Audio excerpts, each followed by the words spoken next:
कहते हैं नर्मदा ने अपने प्रेमी सोनभद्र से धोखा खाने के बाद आजीवन कुंवारी रहने का फैसला किया, लेकिन क्या सचमुच वह गुस्से की आग में चिरकुंवारी बनी रही या फिर प्रेमी सोनभद्र को दंडित करने का यही बेहतर उपाय लगा कि आत्मनिर्वासन की पीड़ा को पीते हुए स्वयं पर ही आघात किया जाए। नर्मदा की प्रेम कथा लोकगीतों और लोककथाओं में अलग अलग मिलती है, लेकिन हर कथा का अंत कमोबेश वही कि सोनभद्र के नर्मदा की दासी जोहिला के साथ संबंधों के चलते नर्मदा ने अपना मुंह मोड़ लिया और उल्टी दिशा में चल पड़ी।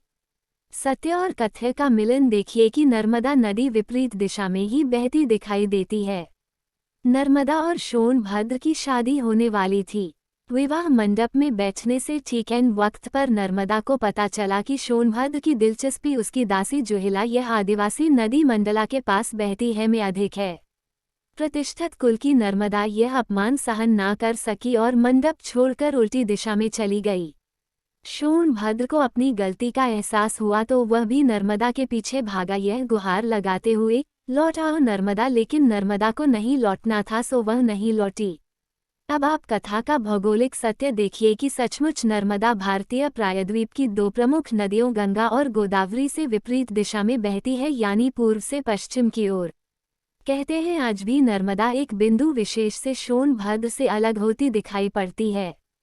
कथा की फलश्रुति यह भी है कि नर्मदा को इसीलिए चिरकुंवारी नदी कहा गया है और ग्रहों के किसी विशेष मेल पर स्वयं गंगा नदी भी यहाँ स्नान करने आती हैं। इस नदी को गंगा से भी पवित्र माना गया है।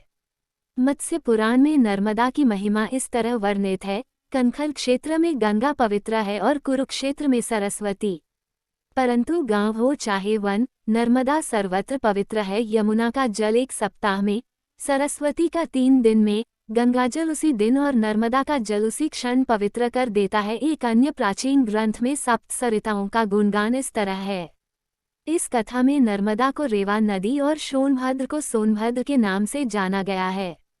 नद यानी नदी का पुरुष रूप। ब्रह्मपुत्र भी नदी नहीं, नद ही कहा जाता है। बहरहाल यह कथा बताती है कि राजकुमारी नर्मदा राजा मेखल की पुत्री थी। राजा मेखल ने अपनी अत्यंत रूपसी पुत्री के लिए यह तय किया कि जो राजकुमार गुलबकावली के दुर्लभ पुष्प उनकी पुत्री के लिए लाएगा वे अपनी पुत्री का विवाह उसी के साथ संपन्न करेंगे। राजकुमार सोनभद्र गुलबकावली के फूल ले आए, अतः उनसे राजकुमारी नर्मदा का विवाह तय हुआ।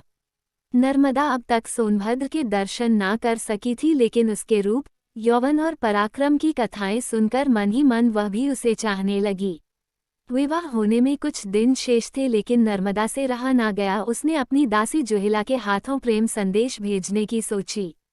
जोहिला को सुझी ठिठोली। उसने राजकुमारी से उसके वस्त्राभूषण मांगे और चल पड़ी राजकुमार से मिलने।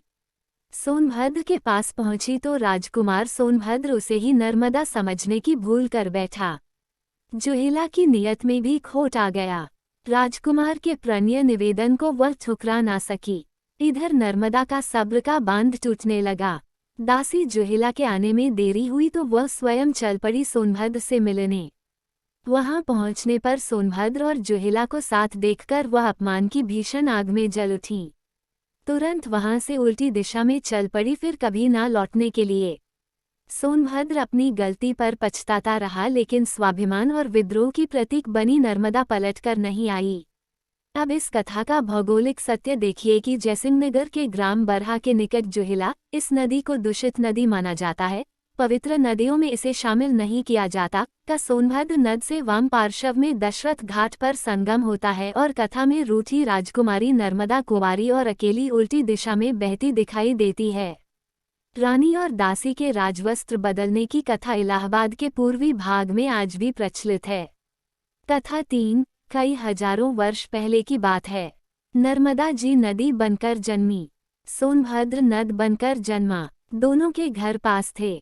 दोनों अमरकंटक की पहाड़ियों में घुटनों के बल चलते, चिढ़ते चिढ़ाते, हंसते रुठते। दोनों का बचपन खत्म हुआ। दोनों किशोर हुए। लगाव और बढ़ने लगा। गुफाओं, पहाड़ियों में ऋषि मुनि व संतों ने डेरे डाले। चारों ओर यज्ञ पूजन होने लगा। पूरे पर्वत में हवन की पवित्र समिधाओं से वातावरण सुगंधित होने लगा। इसी पावन माहौल में दोनों जवान हुए।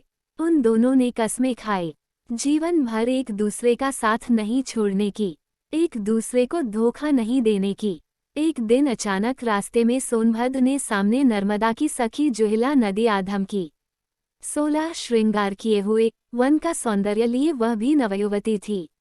उसने अपनी अदाओं से सोनभद्र को भी मोह लिया। सोनभद्र अपनी बाल सखी नर्मदा को भूल गया। जुहिला को भी अपनी सखी के प्यार पर डोरे डालते लाज न आई। नर्मदा ने बहुत कोशिश की सोनभद्र को समझाने की, लेकिन सोनभद्र तो जैसे जुहिला के लिए बावरा हो गया था। नर्मदा ने किसी ऐसे ही असहनीय क्षण में निर्णय लिया कि ऐसे धोखेबाज के साथ से अच्छा है इसे छोड़कर चल देना। कहते हैं तभी से नर्मदा ने अपनी दिशा बदल ली। सोनभद्र और जुहिला ने नर्मदा को जाते देखा। सोनभद्र को दुख हुआ। बचपन की सखी उसे छोड़कर जा रही थी। उसने पुकारा, रुक जाओ, लौट आओ नर्मदा। लेकिन नर्मदा जी ने हमेशा कुंवारी रहने का प्रण कर लिया। युवावस्था में ही सन्यासिनी बन गई। रास्ते में घनघोर पहाड़ियां आईं, हरे भरे जंगल आए, पर वह रास्ता बनाती चली गईं। कल कल छल छल का शोर करती बढ़ती गईं। मंडला के आदिमजनों के इलाके में पहुंची। कहते हैं आज भी नर्मदा की परिक्रमा में कहीं कहीं नर्मदा का करुण विलाप सुनाई पड़ता है। नर्मदा ने बंगाल सागर की यात्रा छोड़ी और अरब सागर की ओर दौड़ी। भौगोलिक तथ्य देखिए कि हमारे देश की सभी बड़ी नदियां बंगाल सागर में मिलती हैं, लेकिन गुस्से के कारण नर्मदा अरब सागर में समा गई। नर्मदा की कथा जनमानस में कई रूपों में प्रचलित है, लेकिन चिरकुंवारी नर्मदा का सात्विक सौंदर्य, चारित्रिक तेज और भावनात्मक उफान नर्मदा परिक्रमा के दौरान हर संवेदनशील मन महसूस करता है। कहने को वह नदी रूप में है, लेकिन चाहे अनचाहे भक्तगण उनका मानवीयकरण कर ही लेते हैं। पौराणिक कथा और यथार्थ के भौगोलिक सत्य का सुंदर सम्मिलन उनकी इस भावना को बल प्रदान करता है और वे कह उठते हैं, नमामि देवी नर्मदे।